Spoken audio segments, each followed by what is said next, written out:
कि जब कुरान हमने पढ़ा तो हमने ये देखा तो ये तो कुरान में ही इस तरह का लिखा है कि ऐसा करना चाहिए। आपने बोला था 20 आयत ऐसी हैं जिन्हें रद्द कर देना चाहिए जिसमें आतंकवाद के बारे में पढ़ाया जाता है। 26 आयतें 26 आयत ऐसी हैं कि जिसमें जो अगर आदमी को मुसलमान अगर उसको पढ़कर अमल करे तो बग़ैर वो हिंदुओं को मारे या गैर मुसलमानों को मारे अपने धर्म को सही मान ही नहीं सकता। और इस कुरान की वजह से सनातन धर्म के जो मानने वाले हैं, क्योंकि वो सीधे हैं, उनमें कोई चालाकी या दिल में मैल या मतभेद या इस तरह की भावनाएं नहीं हैं। विचारों से हम ये समझते हैं कि दुनिया का 200 करोड़ मुसलमान मेरा दुश्मन है, लेकिन जब आप उनसे कुरान की बात करें तो कहते ना ना ना, कुरान के ऊपर उंगली नहीं, मोहम्मद के ऊपर उंगली नहीं। तो जब आप मोहम्मद को ही सही मानोगे और कुरान को अल्लाह की किताब मानोगे जिसमें आतंकी आयतें लिखी हुई हैं, तो आज नहीं कल जब उसका पालन करोगे तो तुम अपने आप आतंकी बन जाओगे। तो हम ये समझते हैं दुनिया का 200 करोड़ मुसलमान जो है वो सेकुलर नहीं है, वो वही ज़हनियत रखता है। अगर मोहम्मद को मानेगा और अल्लाह की किताब को कह कर कुरान को मानेगा तो वो राक्षस तो है, लेकिन अपने माहौल के हिसाब से अपने को ढाले हुए है। जब भी मौका मिलेगा वो किसी न किसी गैर मुसलमान को नुकसान ही पहुंचाएगा। मेरे पास बहुत बड़ी लिस्ट है जो कि सनातन धर्म में मुसलमान ऐसे हैं जो आना चाहते हैं, लेकिन अभी इसलिए हम उनको सनातन धर्म की तरफ नहीं लिए जा रहे या उनको शामिल नहीं कर रहे क्योंकि अभी इलेक्शंस हैं और उसको पॉलिटिकल मुद्दा बनाया जाएगा। इलेक्शन के बाद आप देखिएगा बहुत बड़ा बदलाव आएगा।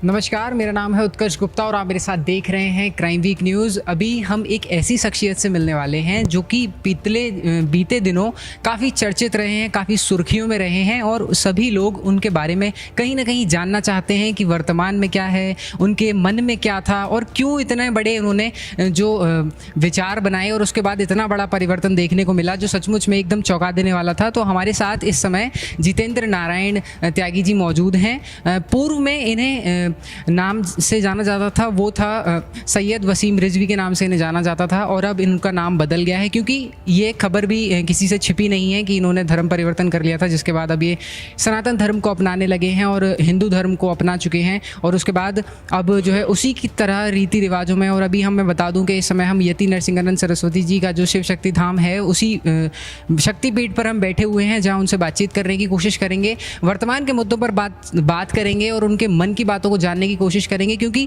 शुरुआत से ही जितना इनका जीवन रहा, इन्होंने इतना संघर्ष किया और उसके बाद इस तरीके के जो इनके परिवर्तन आए, इनकी ज़िंदगी में जो उतार चढ़ाव हमने देखे हैं वो कहीं ना कहीं एकदम प्रेरणा देने वाले भी हैं और चौंका देने वाले भी हैं। तो आपका बहुत बहुत स्वागत है सर हमारे साथ। मेरा सबसे पहला सवाल आपसे ये रहेगा कि हमारे दर्शकों को आप ये बताएं कि आपने अपने जीवन में, जैसे कि मैं जब पढ़ रहा था तो मैंने आपके बारे में पढ़ा कि सबसे पहले आप सऊदी अरब गए, फिर उसके बाद जापान गए, फिर अमेरिका गए और फिर यहाँ वापस हिंदुस्तान आना और उसके बाद जो है इतना संघर्ष आपने अपने जीवन में किया, तो ऐसा क्यों रहा सर? सबसे पहला सवाल।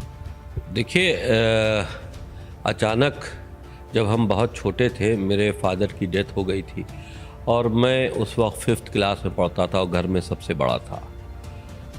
तो उसके बाद धीरे धीरे जो हमारे थोड़े भी सोर्सेस थे पैसों के वो ख़त्म होने लगे और सारी जिम्मेदारी बढ़ चढ़ कर हमारी माँ पर और मुझ पर आ गई। हमारी माँ ने रेलवे में नौकरी की, फादर की जगह उनको मिली और उसके बाद फिर उनका हाथ बटाने के लिए हमने भी इंटरमीडिएट करने के बाद नौकरी करने की सोची। इस सिलसिले में फिर मैं कई जगह मैंने नौकरी की और अपने परिवार को स्टैंड करने की कोशिश की। तो वो एक संघर्ष था परिवार के लिए, लेकिन जब बड़ा हुआ उस संघर्ष के दौर से हमारा परिवार निकला और सारे भाई वगैरह जितने हमारे 2 भाई छोटे और हैं वो अपने पैरों पर खड़े हो गए। बहन की शादी हो गई। उसके बाद फिर समाज की सेवा के लिए हम आगे आए। मैं पार्षद भी रहा 2 बार और वक्फ बोर्ड में मैं सदस्य रहा, फिर 4 बार अध्यक्ष रहा वक्फ बोर्ड का। राम मंदिर का मामला आया। राम मंदिर से पहले हम किसी भी धर्म में कोई धार्मिक रुचि नहीं रखते थे, ना इस्लाम के जिसमें हम पैदा हुए उसमें, ना और किसी धर्म में, क्योंकि हम सबका आदर सम्मान करते थे। हमारे लिए किसी मंदिर में चले जाना, किसी गुरुद्वारे में चले जाना या मस्जिद में जाना सब बराबर था। तो जब राम मंदिर के मामले में हमने अपना पक्ष रखा पूरा केस स्टडी करने के बाद, क्योंकि मैं शिया वक्फ बोर्ड का चेयरमैन था और राम मंदिर में शिया वक्फ बोर्ड एक पार्टी था, तो हमने ये बात कही कि बग़ैर लड़ाई झगड़े के ये ज़मीन, क्योंकि जो इस तरह से केस है और जिस तरह से साक्ष्य मिले हैं, तो ये ज़मीन भगवान श्री राम का जन्म स्थान है और ये उनको दे देनी चाहिए। आपने बोला था कि सारी मस्जिदों को तोड़वा करके 9 जो मस्जिदें हैं उनको तोड़वा करके मतलब पूरे तरीके से सरेंडर कर देना चाहिए इस्लाम धर्म को। राम मंदिर पर बात हुई थी। उसके बाद जब उन्हीं ने, जो मुस्लिम पर्सनल लॉ बोर्ड और सुन्नी वक्फ बोर्ड के लोग थे, जब उन्हीं ने ये बात कही कि नहीं साहब, अगर हम एक देंगे तो हमें बहुत सी देनी पड़ेंगी, तब इस बात का अंदाज़ा हुआ कि इनके दिल में खोट है। तब मैंने कहा कि फिर चाहे जितनी मस्जिदें हों, 11 मस्जिदें तो वो हैं जो मुख्य रूप से हैं, बाकी अगर इतिहास पलटे तो लगभग 3000 ऐसी मस्जिदें बनी हैं जो छोटे बड़े मंदिरों को तोड़ के बनाई गई हैं। तो हमने ये बात कही कि भाई जिसका इतिहास मिलता है कि ये मंदिर थे और इसको मंदिर को तोड़ कर मस्जिद बनाई गई, ये सभी हिंदुओं को वापस की जाए। तो मेरी विचारधारा क्योंकि उनके विपरीत थी, तो उन्होंने मेरी बात सुनी नहीं। हम सुप्रीम कोर्ट में फिर हमने अपना अलग स्टैंड लिया। फिर ये एक धार्मिक झगड़ा चला और जिसके बाद से फिर मैंने इस मामले में पढ़ना शुरू किया, स्टडी करना शुरू की कि ऐसी मानसिकता क्यों रखता है मुसलमान, ये मुसलमानों में ही सिर्फ इतनी कट्टरपंथी मानसिकता क्यों है, क्यों ये दूसरे के माल को हड़प करना चाहता है, क्यों ये इतना सख्त हो गया है दूसरे धर्म वालों के प्रति। तो ये पढ़ते वक्त आपके मन में कहीं ना कहीं दुख का भाव नहीं आया, क्योंकि आप भी उसी धर्म से हैं और इस तरीके की बातों को जब आपको पढ़ने को मिला तो कहीं ना कहीं आपको भी दुख हुआ होगा ना? या नहीं? दुख नहीं हुआ, अचंभा हुआ। अचंभा इस बात का हुआ कि जब कुरान हमने पढ़ा तो हमने ये देखा तो ये तो कुरान में ही इस तरह का लिखा है कि ऐसा करना चाहिए। आपने बोला था 20 आयत ऐसी हैं जिन्हें रद्द कर देना चाहिए जिसमें आतंकवाद के बारे में पढ़ाया जाता है। 26 आयतें 26 आयत ऐसी हैं कि जिसमें जो अगर आदमी को मुसलमान अगर उसको पढ़कर अमल करे तो बग़ैर वो हिंदुओं को मारे या गैर मुसलमानों को मारे अपने धर्म को सही मान ही नहीं सकता। अगर उस अल्लाह के निर्देशों का पालन शुरू कर दे, हर मुसलमान कर ही रहे, लेकिन अगर हर मुसलमान शुरू कर दे तो एक बहुत बड़ा गृह युद्ध हिंदुस्तान में हिंदू मुसलमानों के बीच में हो जाए। तो बहुत सी जगह नफ़रतें तो बहरहाल दिलों में हैं और इस कुरान की वजह से सनातन धर्म के जो मानने वाले हैं, क्योंकि वो सीधे हैं, उनमें कोई चालाकी या दिल में मैल या मतभेद या इस तरह की भावनाएं नहीं हैं।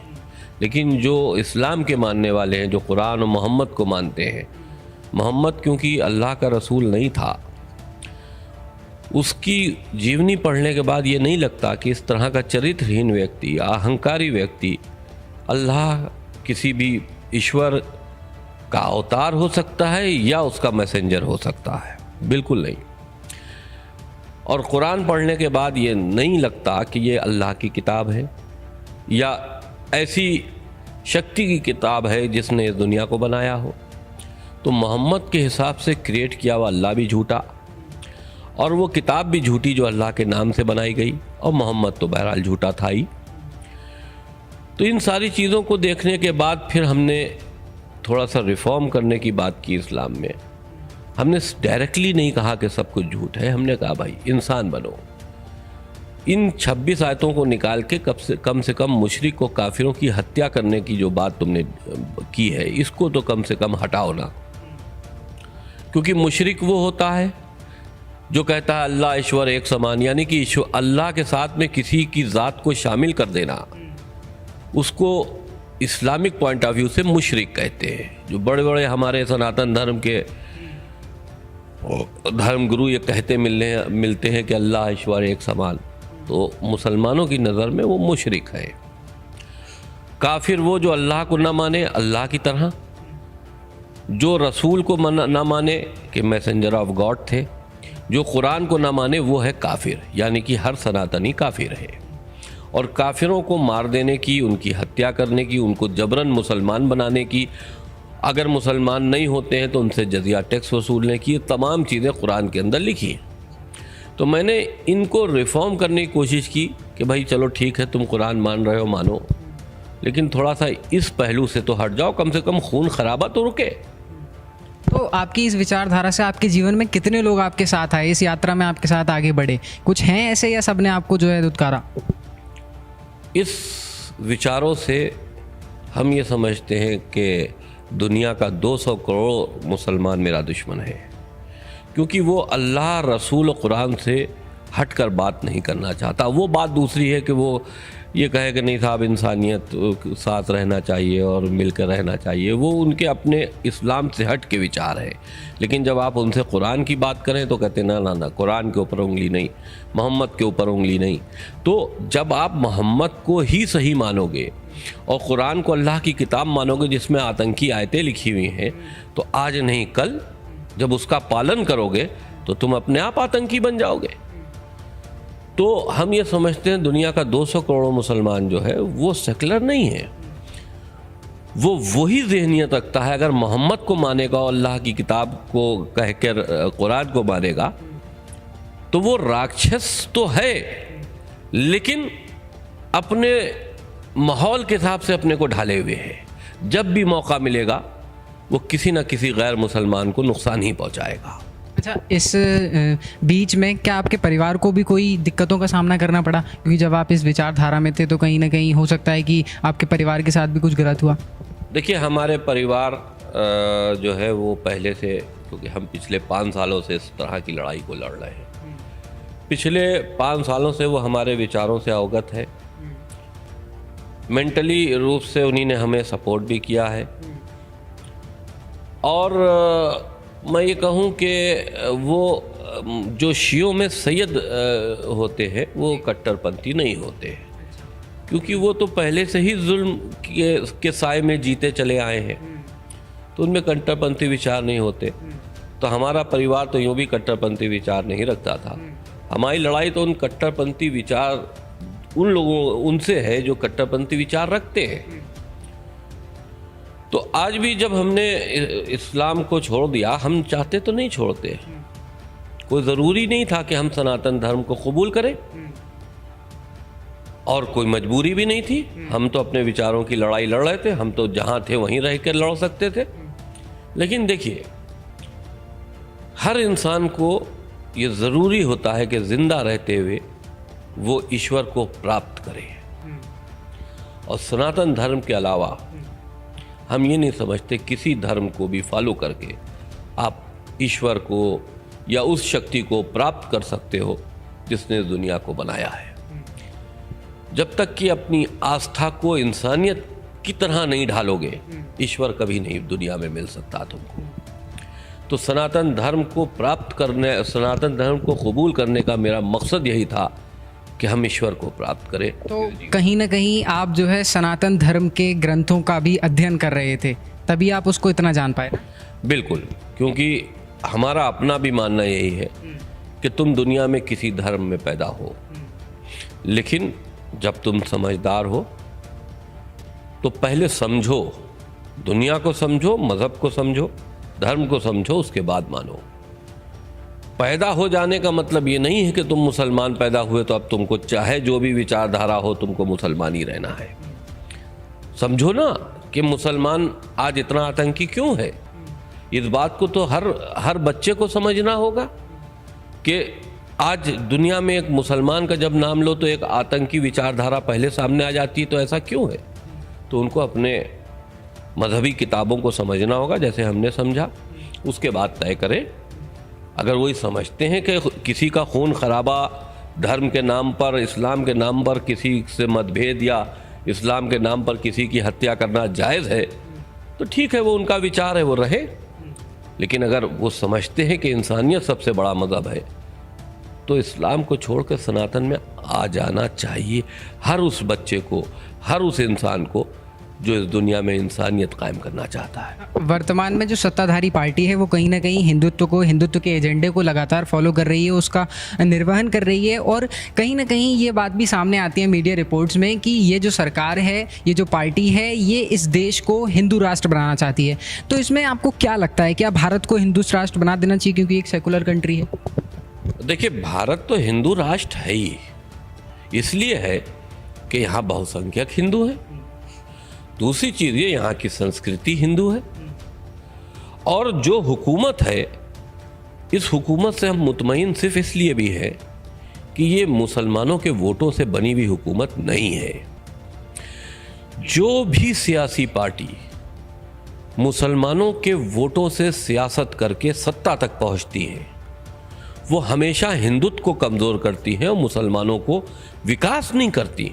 उनकी मानसिकता को बढ़ावा ऐसा देती है कि वो अपनी जो मकसद है उनका हिंदुस्तान में, गजवाए हिंद या आतंकवाद या ISIS जैसे विचार रखना या भारत को खंडित करना, ये जो उनके विचार हैं उनको बल देती हैं, क्योंकि वो उनके वोटों के सपोर्ट से हुकूमत में आती हैं। सेकुलर भाई, हुकूमत कोई भी हो, आज भारतीय जनता पार्टी की जहाँ जहाँ हुकूमतें हैं या केंद्र में हुकूमत है, तो वो सबका साथ सबका विकास का नारा देती है। वो बात दूसरी है कि उनकी जिम्मेदारी तो हर हिंदुस्तानी की भी है, लेकिन इस बात को, उनको इस बात का एहसास भी है कि वो हिंदू वोट से हुकूमत में आए हैं। मुसलमान वोटों का उन पर कोई भी एहसान नहीं है, लेकिन वो अपनी जिम्मेदारी निभा रहे हैं। लेकिन मुसलमान इस हुकूमत से संतुष्ट इसलिए नहीं है क्योंकि उनकी वोटों से वो बने नहीं हैं। मुसलमान हमेशा यही तय करता है कि भाई हम अपने वोटों से जिताने वाली पार्टी को सत्ता में लाएं, और सत्ता की लड़ाई तो हमेशा बहुत पुरानी है। मोहम्मद के ज़माने में जब मोहम्मद ने एक एम्पायर खड़ा कर दिया आतंकवाद का, तो जो खलीफा थे उस सत्ता को हासिल करने के लिए उन्हीं ने मोहम्मद की लड़की को ही मार दिया। जिस इस्लाम में को लाने वाले मोहम्मद की लड़की इस इस्लाम में सुरक्षित नहीं, तो आप बताओ कि अगर इस्लामिक वोटों से बनी हुई हुकूमत हिंदुस्तान में हो जाए तो हिंदुस्तान की संस्कृति, हिंदुस्तान की बहु बेटियां या हिंदू धर्म कैसे सुरक्षित रह सकता है? क्योंकि आप एक फिल्म निर्माता भी रहे हैं, तो क्या बॉलीवुड से आप ये आशा नहीं रखते कि वो इस तरीके की पिक्चरों का निर्माण करे, या कभी आपने ऐसी आवाज़ उठाई एक फिल्म निर्माता के तौर पर कि ऐसी पिक्चरें बनाई जाएं या ऐसी फिल्में दर्शाई जाएं जो जनता के बीच में एक जागरूकता पैदा करें? देखिए, ये एक बहुत बड़ी इंडस्ट्री है, और ज़ाहिर सी बात है कि जो लोग इस इंडस्ट्रीज़ में अपना पैसा लगाते हैं तो वो ऐसी ही पिक्चर बनाते हैं जिससे उनको पैसे की प्राप्ति हो। धार्मिक रूप पे या जागरूक करने वाली पिक्चरों में सिवाय नुकसान के कुछ और होता नहीं है। हमने राम की जन्मभूमि बनाई, काशी टू कश्मीर बनाई, हमने श्रीनगर अभी अधूरी है, मैंने हेल्पलेस पिक्चर बनाई जिसमें पाकिस्तान में धर्म परिवर्तन को दर्शाया गया था। लेकिन इन सब पिक्चरों में सिवाय नुकसान के कोई दूसरा सामना नहीं हुआ। मैं इस पिक्चरों को लेकर कर्जदार भी हुआ, बहुत सी परेशानियों का सामना करना पड़ा, लेकिन पिक्चरों से वो रिटर्न नहीं हुआ। तो इसलिए कोई आदमी इस तरह की पिक्चरें बनाता ही नहीं है। वो तो वही बनाता है कि जिसमें उसका पैसा लौटे या उसको प्रॉफिट हो। तो अभी जो आपके साथ जुड़े हुए हैं, या आपका क्या एजेंडा रहेगा आगे आने वाले भविष्य के लिए, कि क्या जो आपकी विचारधारा से सहमत हो जाएं वो किसी और धर्म को अपना लें या इस्लामिक को छोड़ दें, या वो खुद से ही एक नया रिफॉर्म लाने की कोशिश करें ताकि इस्लाम धर्म जो है अपने आप सुधर जाए? देखिए, अब इस्लाम को रिफ़ॉर्म तो आप करने से कोई फ़ायदा है नहीं, और रिफ़ॉर्म के लिए पूरा इस्लामिक तैयार होगा नहीं। हम तो यही समझते हैं कि जो अब बच्चे हैं, जो अब नई पीढ़ी में कदम रखने की चाह रहे हैं, कदम रख रहे हैं, वो इस्लाम को समझें और सनातन को समझें। और अगर उनको लगे कि इस्लाम से अच्छा मज़हब सनातन धर्म है, इंसानियत पाई जाती है, मोहब्बत पाई जाती है, क्रूरता नहीं है, तो उनको सनातन की तरफ आना चाहिए। सनातन धर्म के लोग आंखें बिछाकर उनका इंतज़ार कर रहे हैं। मैं आया, मुझे सम्मान मिला, मुझे मोहब्बत मिली। मैं शुक्रगुजार हूँ सनातन धर्म के मानने वालों का, जिन्होंने मेरा स्वागत किया। और मेरे पास बहुत बड़ी लिस्ट है जो कि सनातन धर्म में मुसलमान ऐसे हैं जो आना चाहते हैं, लेकिन अभी इसलिए हम उनको सनातन धर्म की तरफ नहीं लिए जा रहे या उनको शामिल नहीं कर रहे क्योंकि अभी इलेक्शंस हैं और उसको पॉलिटिकल मुद्दा बनाया जाएगा। इलेक्शन के बाद आप देखिएगा बहुत बड़ा बदलाव आएगा। ये बहुत बड़ी बात आपने कह दी है, भविष्य की जो है सामने आएगी, तब देखा जाएगा। आखिरी प्रश्न मेरा आपसे यह रहेगा कि क्या आगे आने वाले समय के लिए आप कुछ ऐसी तैयारियां कर रहे हैं, जैसे सनातन धर्म के बारे में ज़्यादा पढ़ रहे हैं, या दैनिक दिनचर्या में आपने क्या कुछ बदलाव किए हैं, पूजा पाठ या परिवार में क्या कुछ बदलाव किए हैं? क्योंकि इस्लाम धर्म में मैं समझता हूँ कि दीवारों पर तस्वीर और जो उनकी आयतें लिखी हुई होती हैं वो सारी चीज़ें टांगना, चादर चढ़ाना और मंदिरों में ना जाना, अब आप मंदिर में जा रहे हैं, क्या कुछ बदलाव किए हैं पूजा पाठ से संबंधित? देखिए, मैं पूरी तरह से सनातनी हूँ। त्यागी फैमिली ने मुझे अडॉप्ट किया है, तो मैं जात से त्यागी हूँ। मंदिर भी मैंने अपने घर में बनाया है, उस पर किसी हमारे घर वाले को एतराज़ नहीं है। मैंने पूजा पाठ का सामान भी रखा है, धार्मिक किताबें भी रखी हैं, जिसका मैं वक्त मिलते ही अध्ययन भी करता हूँ। तो मैं पूरी तरह से मुतमईन हूँ, और क्योंकि मैं सनातनी हूँ तो मेरा ये धर्म है कि मैं इस धर्म को अच्छी तरह से समझूं और अच्छी बातें जितनी भी इस धर्म में हैं उसको अडॉप्ट करूं, एक मैसेज दूं दुनिया को, और उन लोगों से लड़ाई लड़ूं जो इस सनातन धर्म को मिटाना चाहते हैं। मैं एक सिपाही की तरह भी हूँ सनातन धर्म का। जिस तरह से बॉर्डर के ऊपर देश की रक्षा करने के लिए एक सिपाही खड़ा होता है, उसकी जिम्मेदारी होती है कि देश पर चलने वाली कोई भी गोली अपने सीने पर ले ले, उसी तरह से मैं सनातन धर्म का एक सिपाही हूँ। सनातन धर्म पर अगर कोई भी आँच आएगी तो उसको मैं अपने सीने पर लेने को तैयार हूँ।